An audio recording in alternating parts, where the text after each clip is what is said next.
Today I've brought the poem A Roadside Stand by Robert Frost. I'll be doing line by line explanation of this poem along with the theme.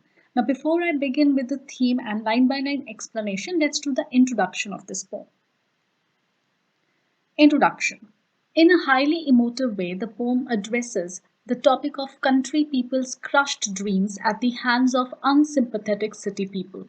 The roadside stand in the poem represents discrimination and can be interpreted as a result of urbanization and development that did not reach the countryside. The poet feels the sorrow of these country people, and in his own way, by his poetry, he speaks out against discrimination. So these are the important points that are dealt by the poet in this poem in a very beautiful way. So it's highly emotive. You will feel, as we'll go through the poem, you will feel the poet feels the pain of those country people, and even you will also feel that pain. So it's highly emotive. It addresses the topic of people's crushed dreams at the hands of unsympathetic city people. So they are unsympathetic, they are selfish, and the countryside people who had placed their hopes, who had placed their trust in them, the trust is broken. So the roadside stand, it actually stands for that discrimination. It symbolizes that discrimination, and that discrimination which can be interpreted as a result of urbanization and development. So there's urbanization, there's development, but the fruit of that urbanization and development does not reach the country. So the poem. Now, before the poem, let's do the theme. So first I have shown the theme in a diagrammatic way, because once you visualize a thing, it becomes easy for you to remember. So the poem, it will deal with impact of urbanization, as I said, dependency of the poor on the rich for survival, insensitiveness of city dwellers to the helplessness of people living in less urbanized areas. Then the poet criticizes in the poem the unequal distribution of resources between the city dwellers and the country people. He also talks about the hypocrisy of the political leaders in whom these people had shown their faith by voting for them. But look at this, the faces, the double-faced selfish people of the city. Then the poet also places his distrust for city dwellers. He also talks about encroachment, so encroaching of the village land for the city to expand. He highlights that the city people, they have no community feeling, lack sensitivity, concern, and compassion toward village life. But in the end, he leaves the poem open ended. He is not able to provide any durable solution. So he leaves it open ended because maybe he feels that with time a solution would come up. Now, the theme in detail. Roadside Stand, written by Robert Frost, beautifully illustrates the growing divide. So, growing divide between the country and the city. The polished traffic that passes in front of the stand stands in stark contrast to the shoddily built and poorly painted roadside stand. The rural people do not want their criticism or charity, they simply want their portion of city's money. So, rural people, they are not looking for any charity. They're even not interested in the criticism. What they want is their portion of city's money. So they are also working hard. So they also want that some money should flow into their hands. The city residents do notice the subpar roadside stand, but they consider it a stain on the surrounding environment. Due to unequal allocation of resources between the cities and villages as a result of industrialization and urbanization, the rural population has grown bitter. So, because of the insensitive attitude of city people towards the rural people, they have grown bitter towards the city life, towards the city people, actually, not city life. They want to live a life similar to the city life. The poet also discusses the hypocrisy of the political figures in whom these people had placed their trust by casting their votes. The poet illustrates the deceit. So he talks about the deceit of the upper class and the so-called good doers by their malicious plans to infringe on the village land so that the city might expand and build malls and theaters for their profit. This encroachment, however, will not diminish the natural charm of the area, but the roadside stand built by a struggling farmer to make a living will. So here comes the element of irony. So the poet says that these city people, they feel that the roadside stand that a farmer has put up, it is actually a stain on the beauty of the landscape. But when They will encroach the same land and they will build malls and theaters. It's not going to harm the scenery. So, an element of irony here. As a result, the city dwellers' lack of community spirit and compassion to the poor is exposed. Even though the poet is greatly moved by the people's plight, he fails to provide a durable solution and instead chooses to leave it to future developments. So, this is the theme. Once you understand the theme, you will be able to understand the poem in a better way, and this theme is also going to help you in answering your questions properly. Now we move on to line by line explanation. But before that, if you've liked the video till here, don't forget to give a like and subscribe to the channel, because after this video, the next video is going to be mind map of this poem along with literary devices. Now, line by line explanation. For that, I would suggest that you keep your book in front of you so that you can note down important points in your book. So let's begin. 1 to 6 lines. The little old house was out with a little new shed. In front, at the edge of the road where the traffic sped, a roadside stand that too pathetically pled, it would not be fair to say for a dole of bread, but for some of the money, the cash whose flow supports the flower of cities from sinking and withering faint. So have a look at the meanings. Pathetically, causing feelings of sadness and sympathy. Pled means request for something, and dole of bread means bread bestowed in alms or begging. So, explanation. The poet describes a little old house that has come up with a little new shed. The word little here, it points at the deprivation of the family living in that house. So, there's a farmer who has come up with a new shed on the edge of the road, at the edge of the road, with a hope that the traffic that is passing in front of that on that road would stop by and would buy some of his produce. So resources they must be scarce, because of which they built a new but a little shed. So a little shed it built because they could not afford a fancy shed. So the shed is facing the main road on which the traffic passes. The stand was in bad shape, nothing very artistic about it. It seemed to appeal to the passing traffic. So pled not for charity of food, but for some money that would come to them when the passers-by buy something from them. So they want some cash to flow into their hands so that they can too survive. They need the same money that supports the flower of cities from sinking and withering fate. So this line is important. Let's understand. They want the same money that is supporting the cities, the flower of cities. So flower here, let's understand what is flower here. So flower here, it represents the prosperity as a result of development. And this flower, it would wither, it would sink if it is not taken care of. So like if we do not nourish our plants, if we do not nurture our plants, so with extra care they will die. So similarly, this flower, it's representing prosperity of the city, prosperity that is the result of development. And if this development, if this prosperity is not taken care of, it would wither, it would sink. Now let's have a look at the phrase, complete phrase, flower of cities. So here is the shed and flower of cities. So here the mention is to the industrial progress and development, as I just said, that yields wealth. So this industrial development, it is yielding wealth, and this wealth in turn, it is used for more development. Now because of this money only, this city keeps on flourishing. And the farmer, he wants that same money, some of that money should flow into their hands so that even the countryside can develop. So here, through these lines, the poet is showing us the hope of the country people that is expressed. Now, lines 7 to 10.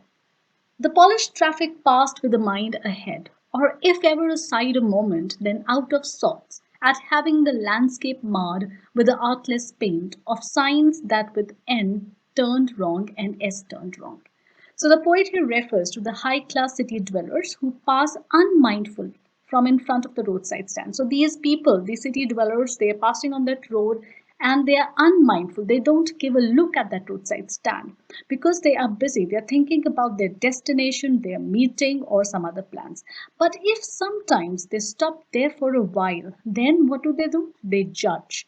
They judge or they complain about the shabby roadside stand which has spoiled the beauty of the spot. They sneer at the clumsily painted stand and N and S signs turned the wrong way. So, pointing at the country people being illiterate or unsophisticated. So, here, aside a moment, it means to stop on one side for a moment, and out of sorts means upset. Marred here, it means spoil or disfigure or blemish. And artless, it means ugly, non-artistically. So these country people, they are hoping that because they have put up a roadside shed and their produce is on display, so the city people, when they'll pass, they will look at the produce and they would come, they would stop, and they would like to buy the produce. But nothing like that happens. These city people, rather, they complain. They complain that the beauty of the scenery, of the landscape, it is being marred because of that roadside stand. So let's see further now. The next few lines. So here in these lines, indifference of the city dwellers is being expressed. Lines 11 to 15.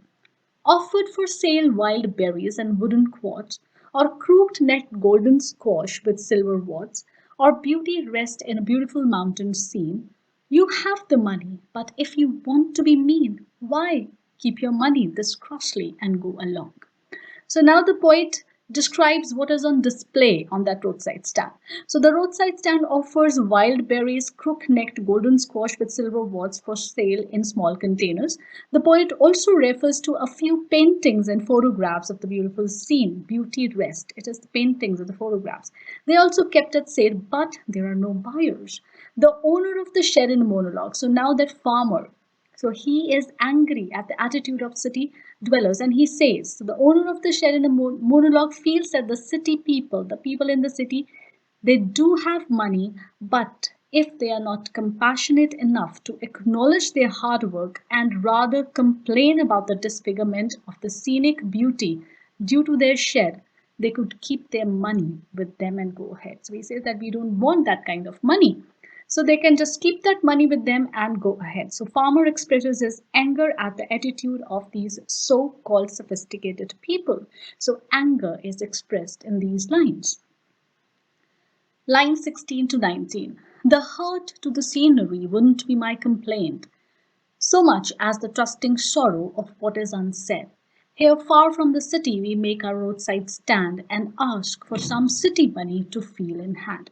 So, trusting sorrow here is important. So, let's first read what is trusting sorrow here. So, the farmers, they had placed their trust and faith in the city people. It is unsaid because there's no verbal contract between them. So, it's just understood. But their trust has been broken. It has given them sadness. Their indifferent attitude shatters all hopes. The broken trust brings sadness. So, indifferent attitude of the city people, it brings sadness because the trust has been broken. They placed their trust in the city people that they would pass from there, they would buy their things, and some money would come in their hand. But things doesn't happen this way, and therefore the farmer is sad. So now let's read the explanation. He further says that for him, it's not the scenic beauty, but the indifferent attitude of the city folk that he would complain about. So he is saying, the farmer, that for him, the scenic beauty, the complaint regarding scenic beauty is not important, but he has to complain about the attitude of the city people. He feels neglected. What hurts him are the shattered hopes that he entrusts upon them. So he had entrusted upon them his hope, but those hopes had been shattered. So far from the city, he has made a roadside shed and has displayed his farm produce with the hope that the city people will buy that stuff from there, and in return, city money would flow into their hands. So, but there's no appreciation from the side of the city people. So, therefore, this has made the farmer sad. So, anger and betrayal, that is in these lines. Now, line 20 to 22. To try if it will not make our being expand and give us the life of the moving pictures promise that the party in power is said to be keeping from us. So now the farmer says that if some money comes into their hands, so why not? They'll also try to expand. So expand here means their being expand means to get some luxuries in their lives, to make their lives a little more comfortable, like it is shown in the movies. So the country people wish that with that money, they will also try to better their life. So better their life like the the people in city they enjoy. So if that money can make city life prosperous, then why not their life? So they wish for a life that is shown in movies. But the leaders in power, they are reluctant to let money go into their hands. But the farmer again feels that the policies of the government are like that. The policies of the leaders are like that, that they're reluctant to let that money go into their hands. So appreciation, it is lacking. Selfishness, it is ruling actually. So hope and betrayal. So once again, what they want, the rural people, what they want, they are not getting that. And that is making them bitter. Now, before we move further, let's see how much you are able to gather from here because we are almost at the half of the poem. So before that, subscribe to the channel, give it a like, and check the playlist of class 12 for more such videos. They are mind maps. And here are 5 questions for your comprehension. So to check your comprehension, the first one, the roadside stand is put up by the farmer for. Second, the complaints of the city dwellers show their dash attitude. Third, the country people hope for city money to dash. Fourth, the country people feel their trust has been broken because. And last one, the farmer gets angry at dash. So keep these answers ready. I'll be providing the answers in the description box. Now let's move forward. So lines 23 to 26. It is in the news that all these pitiful kin are to be bought out and mercifully gathered in to live in villages next to the theatre and the store where they won't have to think for themselves anymore. So now it is in the news that something is going to be done for these people. So let's see what it is. So it was recently in news that all the poor people will be taken to a village. So actually it is an allurement. So important word here, allurement. So these so-called well-wishers of the country people offer them good price for their lands are to be bought out. So these people, they are actually they are buying those people actually. So, and make them lazy. So what is the actual potential? What is the actual idea behind it?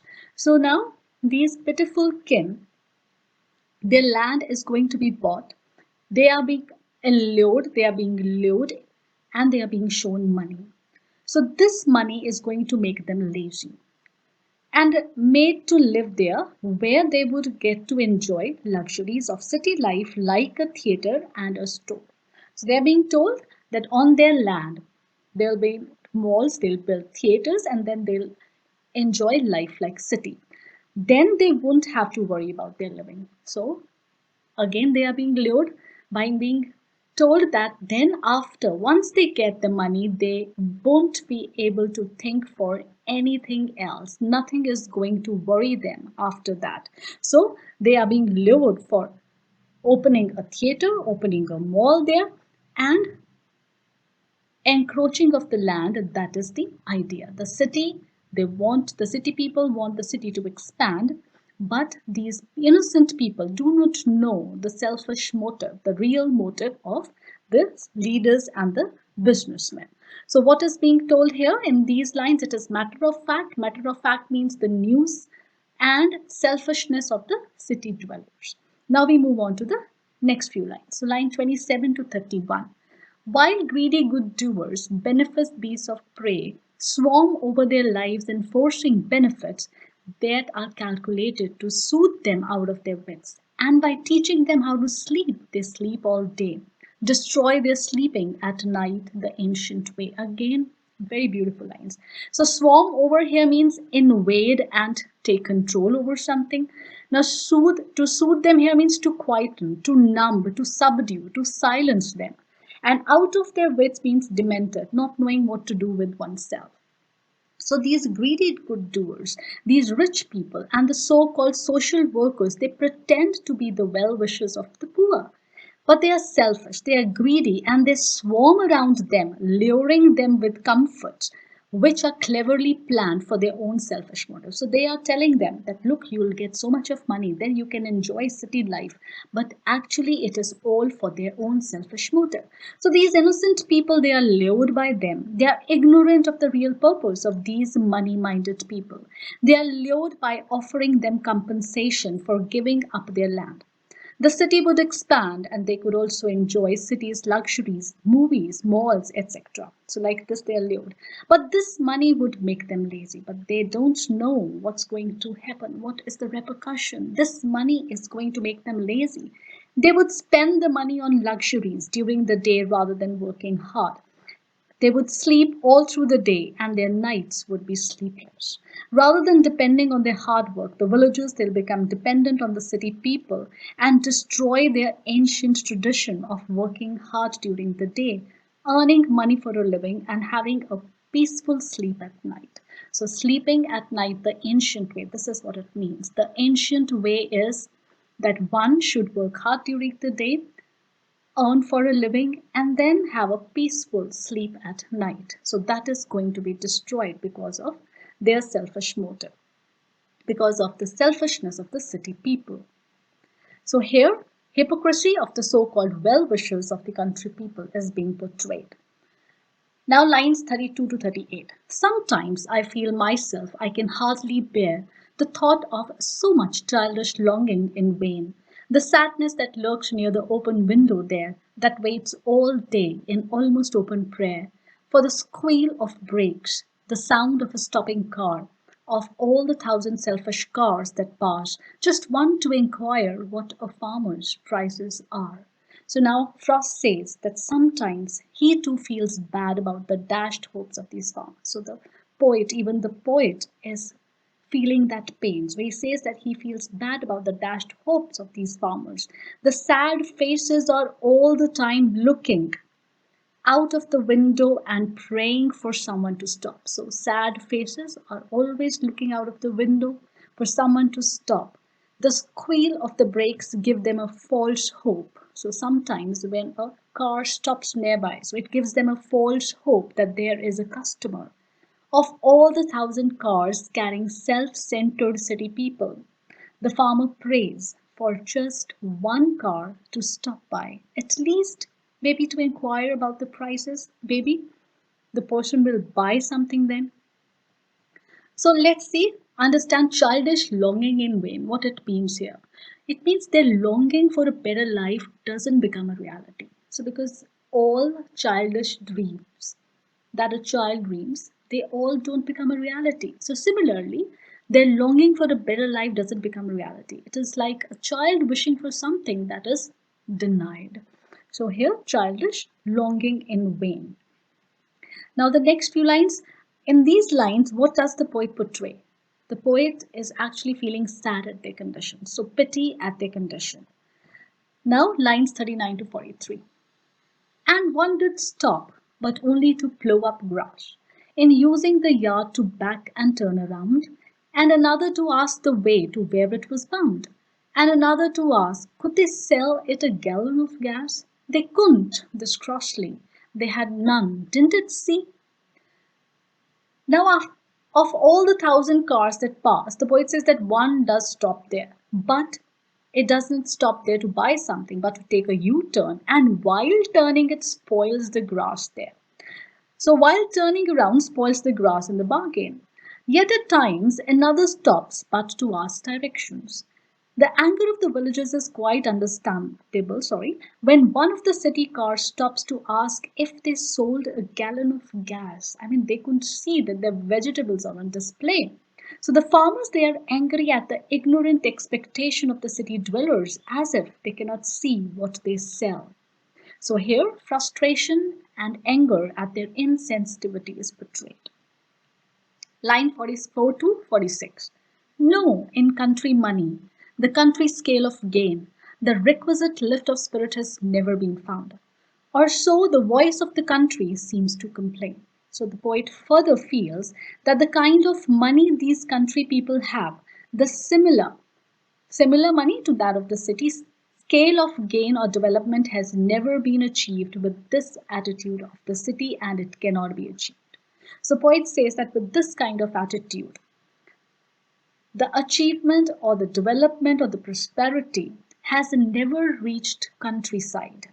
That money, that same money, it has brought development and prosperity in the city, but say similar kind of development has never reached countryside. And with this kind of attitude, it is not going to reach the requisite lift of spirit. So requisite lift of spirit means the required progress, the progress that is actually required there will never occur. So, and this has been a continuous complaint of the country people. So country people, they're always complaining that progress is not reaching them, but there's no one to listen to them. So discrimination, unequal development, that is shown in these lines. Now lines 47 to 51.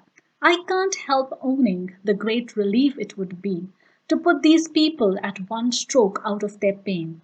And then next day, as I come back into the same, I wonder how I should like to come to me and offer to put me gently out of my pain.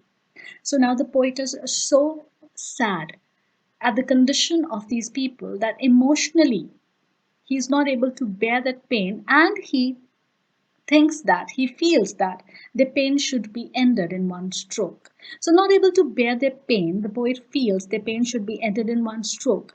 He's talking about euthanasia, mercy killing, which is administered to those who suffer from incurable terminal diseases. And perhaps the poet is thinking that this discrimination, it is incurable. He is equating it to an incurable terminal disease. So perhaps he's pointing to the fact that this divide is never going to lessen. Rather, with time, it's going to worsen. So he wants that these people's, their pain should be ended in a stroke. So their suffering is incurable. This maybe was the voice of his sentimental being. So the next morning, when he is in his senses, he wonders that how it would feel to him if someone offers to put him gently out of his pain. So he leaves the solution to the future. So he says that is not the kind of solution that should be provided to these country people. So he leaves the solution to future. So here the tone is of pity at the vulnerability of these people and his helplessness to help them in any way. So this is the explanation. So if you've liked the explanation, do subscribe to the channel and give it a thumbs up before going. As I've already told you that I will be coming up with the next video in which I'll be sharing the mind map and the two devices of this poem. So till then, bye and happy watching.